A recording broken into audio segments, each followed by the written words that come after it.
اعوذ باللہ من الشیطان الرجیم بسم اللہ الرحمن الرحیم۔ بسم اللہ الرحمن الرحیم۔ آج کے اس تفصیلی جائزے میں ہم ایک بہت ہی گہرے اور ہم کہہ سکتے ہیں کہ ایک بنیادی انسانی المیے پر بات کر رہے ہیں۔ جی بالکل، ایک ایسا المیہ جو ہم سب کے لیے ایک سبق ہے۔ ہاں، تو موضوع کچھ یوں ہے کہ جب انسان کو بے پناہ طاقت مل جائے یا بے حساب دولت اور اختیار ملتا ہے تو اکثر ایسا کیوں ہوتا ہے کہ اس کی عاجزی کہیں دور اندھیروں میں کھو جاتی ہے؟ یہ واقعی ایک بہت چبھتا ہوا سوال ہے۔ اور آج ہمارے سامنے جو نوٹس اور ذرائع موجود ہیں نا، وہ قرآنی حکمت اور صوفیانہ طرز فکر کی روشنی میں مرتب کیے گئے ہیں، جن کا عنوان ہے عاجزی کا حکم، طاقت اور نبوی طرز عمل۔ جی بالکل۔ یہ مواد بنیادی طور پر رمضان کے 19ویں پارے کا ایک بہت ہی تفصیلی مطالعہ ہے جو سورۃ الفرقان کی آیت 21 سے لے کر سورۃ النمل کی آیت 55 تک پھیلا ہوا ہے۔ صحیح۔ اور اس جائزے کا مقصد صرف تاریخی واقعات کو دہرانا نہیں ہے، بلکہ یہ سمجھنا ہے کہ تاریخ کے ہر دور میں طاقت نے انسان کے دل اور اس کی روح کو کیسے آزمایا ہے۔ کیونکہ مادی دنیا کا غلبہ جب ہوتا ہے تو انسان کا باطن ایک خاص طرح کا رد عمل ظاہر کرتا ہے۔ بالکل۔ تو آئیے اس بات کی گہرائی میں چلتے ہیں، طاقت اور اختیار نے ہمیشہ انسان کو کیسے آزمایا ہے۔ اچھا، اس بات کو سمجھنے کے لیے اگر ہم ان قرآنی ذرائع کا بغور مطالعہ کریں تو ایک بات نہایت شفاف انداز میں سامنے آتی ہے۔ وہ کیا؟ وہ یہ کہ اصل خطرہ طاقت بذات خود نہیں ہے۔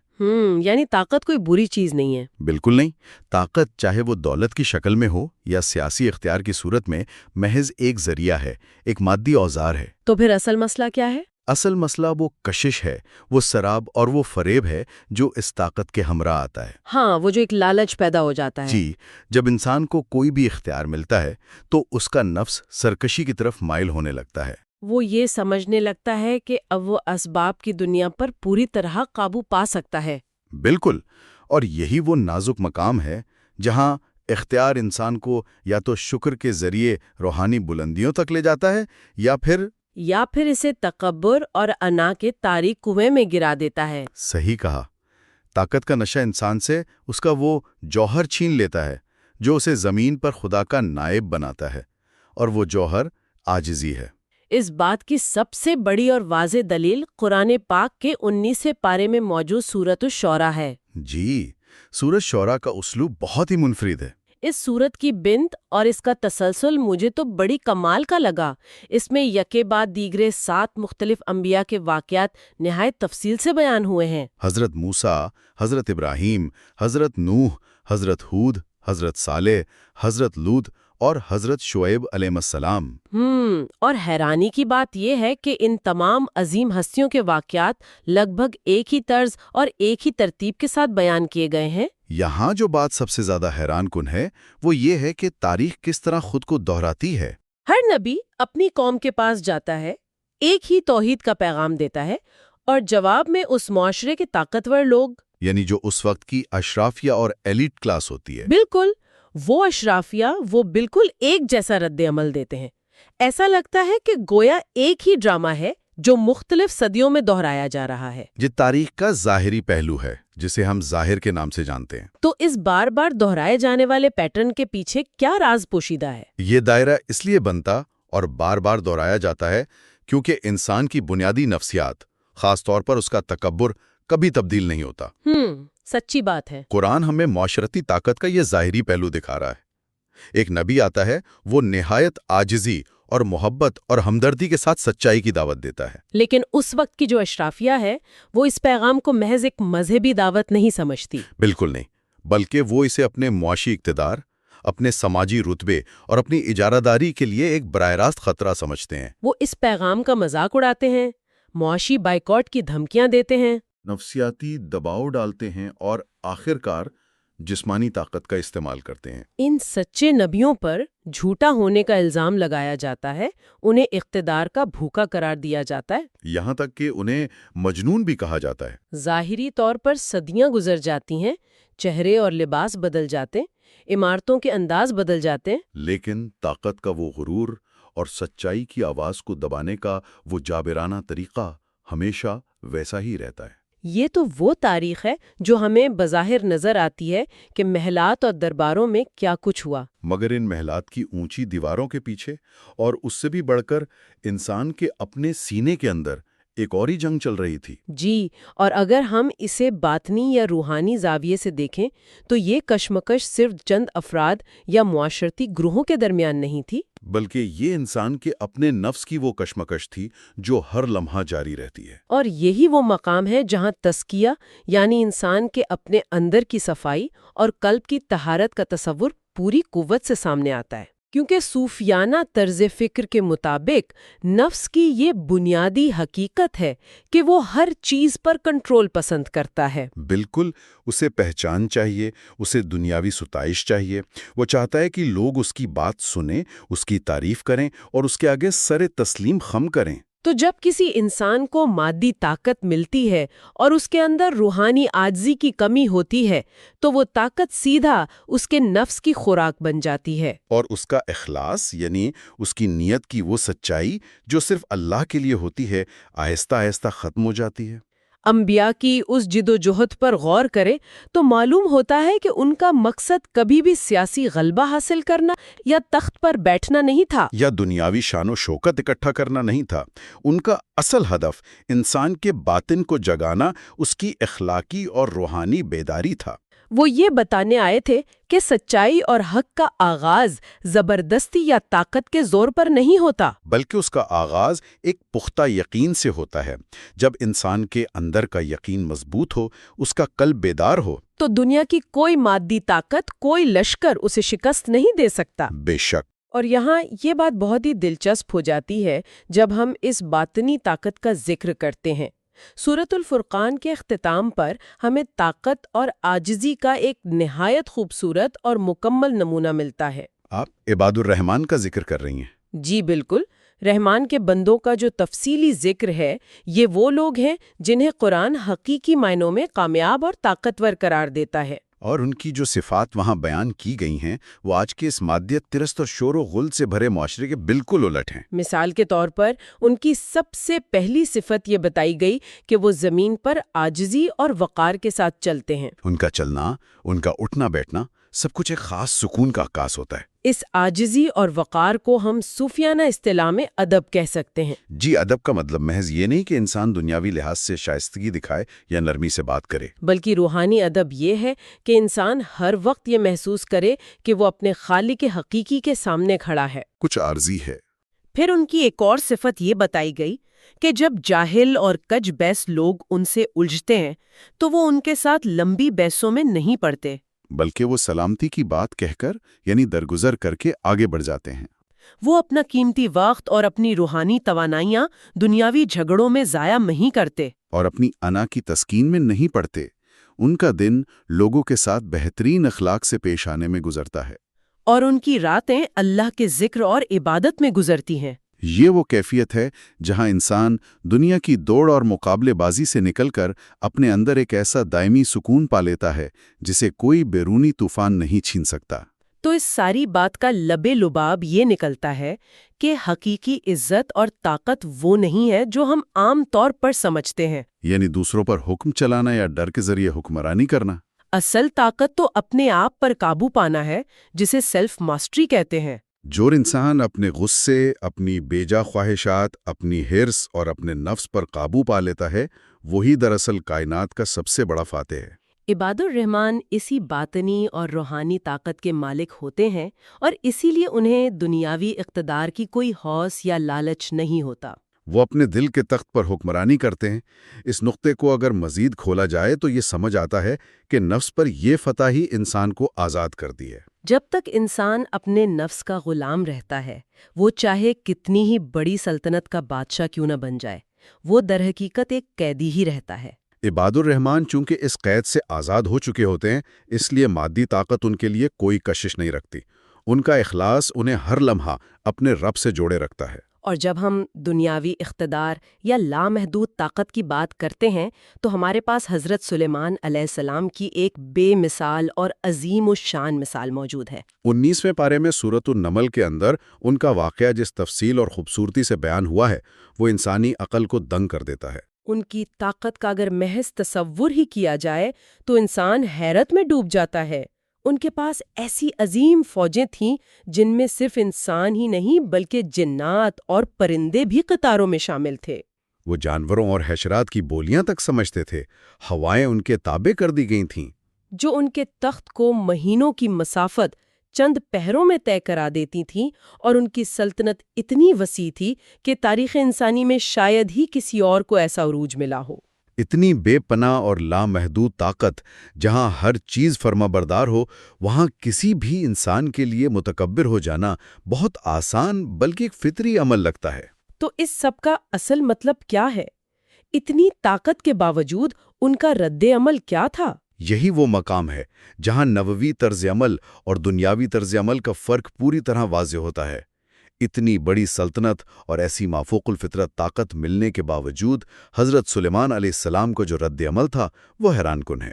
جی، جب ملکہ سبا کا شاندار تخت پلک جھپکتے میں ہزاروں میل دور سے ان کے سامنے لا کر رکھ دیا گیا تو انہوں نے یہ نہیں کہا کہ یہ میری طاقت کا کمال ہے، یا یہ میری ذہانت کا نتیجہ ہے، یا یہ میری بہترین حکمت عملی کا ثمر ہے۔ ان کے مبارک الفاظ تاریخ کے اوراق پر ہمیشہ کے لیے نقش ہو گئے۔ ھذا من فضل ربی لیبلوانی اشکر ام اکفر، یعنی یہ تو خالص میرے رب کا فضل ہے، اور یہ فضل اس لیے ہے تاکہ وہ مجھے آزمائے کہ اتنی طاقت پا کر میں شکر بجا لاتا ہوں یا ناشکری اور تکبر کا راستہ اپناتا ہوں۔ انہوں نے اس طاقت کو اپنی ذاتی قابلیت یا اپنا حق نہیں سمجھا، بلکہ اسے ایک کڑا امتحان اور ایک بہت بڑی ذمہ داری سمجھا۔ اور یہی وہ مقام ہے جہاں توکل اور شکر کا اصل مفہوم سمجھ آتا ہے۔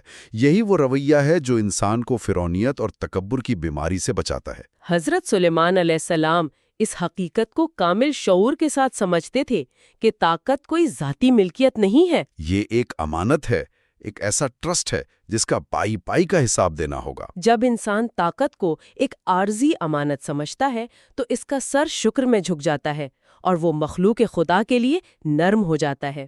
لیکن جب وہ اسے اپنا پیدائشی حق اور اپنی ذاتی کمائی سمجھنے لگتا ہے تو وہیں سے اس کی روحانی اور پھر مادی زوال کا آغاز ہو جاتا ہے۔ اس انتہائی اہم نقطے کو اگر ہم وسیع تناظر میں دیکھیں تو یہ پیغام صرف پرانے زمانوں کے بادشاہوں یا وزراء کے لیے محدود نہیں رہتا۔ آج کے دور میں طاقت کی شکلیں ضرور بدل گئی ہیں، لیکن اس کی ماہیت وہی ہے۔ آج کے معاشرے میں بھی انسان کسی نہ کسی درجے میں اس آزمائش سے روزانہ گزر رہا ہے۔ آج کے دور کی آزمائشیں بظاہر مختلف نظر آتی ہیں، لیکن باطنی طور پر وہ بالکل اسی نفس کی کشمکش کا حصہ ہیں۔ طاقت اب صرف تخت و تاج یا ملکوں کی حکمرانی تک محدود نہیں ہے۔ سماجی اثر و رسوخ، کسی بڑے کارپوریٹ ادارے میں اعلیٰ عہدہ یا بے پناہ مالی دولت، یہ سب طاقت ہی کی جدید شکلیں ہیں۔ اور خاص طور پر اگر ہم آج کے ڈیجیٹل دور کی بات کریں تو ڈیجیٹل ویزیبلٹی، یعنی سوشل میڈیا پر کسی شخص کے کتنے فالوورز ہیں، کتنے لوگ اس کی پوسٹ کو دیکھتے ہیں، کتنے لائکس ملتے ہیں، اور لوگ اسے کتنا سراہتے ہیں، یہ آج کے دور کی ایک بہت بڑی اور خطرناک طاقت بن چکی ہے۔ یہ تمام چیزیں، چاہے وہ کسی دفتر میں 4 لوگوں پر اختیار ہو یا انٹرنیٹ پر لاکھوں لوگوں تک رسائی، یہ سب انسان کے دل کا امتحان لیتے ہیں۔ یہ جدید دور کا تخت سلیمان ہے جو ہر بااثر شخص کے سامنے رکھا ہوا ہے۔ یعنی وہ امتحان جس کا ذکر حضرت سلیمان علیہ السلام نے کیا، وہ آزمائش آج ہر اس شخص کی آزمائش ہے جس کے پاس معاشرے میں تھوڑا سا بھی اختیار ہے۔ جو بھی قیادت یا اختیار انسان کو ملتا ہے، اگر اس میں عاجزی، خدا کا خوف اور جواب دہی کا احساس شامل نہیں ہے تو وہ قیادت بالآخر تباہی کی طرف لی جاتی ہے۔ قرآنی مطالعہ ہمیں یہی بتاتا ہے کہ عظیم رہنما وہ نہیں جن کے پاس سب سے زیادہ مادی وسائل تھے، بلکہ وہ ہیں جو طاقت کے مکمل عروج پر بھی اپنی عاجزی سے جڑے رہے، جنہوں نے اقتدار میں رہ کر بھی درویشی کی زندگی گزاری۔ اس سے ایک اہم سوال پیدا ہوتا ہے، بلکہ ہمارے زیر مطالعہ ذرائع میں کچھ گہری عملی مشقوں کا ذکر بھی ملتا ہے۔ جسے ہارڈ گائیڈنس کہا گیا ہے۔ علم کا مقصد صرف سن لینا نہیں ہوتا، بلکہ اسے قلب میں اتارنا ہوتا ہے۔ یہ وہ مقام ہے جہاں ہر انسان کو دن میں کچھ لمحوں کے لیے تنہائی میں رک کر اپنے اندر جھانکنا چاہیے۔ اسے خود سے یہ کڑا سوال کرنا چاہیے کہ اس کے پاس جو بھی اختیار، دولت یا سماجی پہچان ہے، کیا وہ اسے اندر سے زیادہ نرم اور عاجز بنا رہی ہے؟ یا وہ اس کے اندر پوشیدہ تکبر اور خود پسندی کو ہوا دے رہی ہے؟ کیا ہم دوسروں کی خدمت کرنے کے لیے اثر اور رسوخ چاہتے ہیں یا صرف اپنی انا کو تسکین دینے کے لیے؟ جب کوئی ہمارے کام پر تنقید کرتا ہے تو ہمارا رد عمل کیسا ہوتا ہے؟ کیا ہم دفاعی انداز اختیار کر کے غصے میں آ جاتے ہیں یا عاجزی کے ساتھ حق بات کو تسلیم کر کے اپنی اصلاح کی کوشش کرتے ہیں؟ یہ وہ سوالات ہیں جو نفس کا پردہ چاک کر دیتے ہیں، اور ان ذرائع میں اس تکبر کے زہر سے بچنے کے لیے بڑی خوبصورت عملی مشقیں بھی بتائی گئی ہیں۔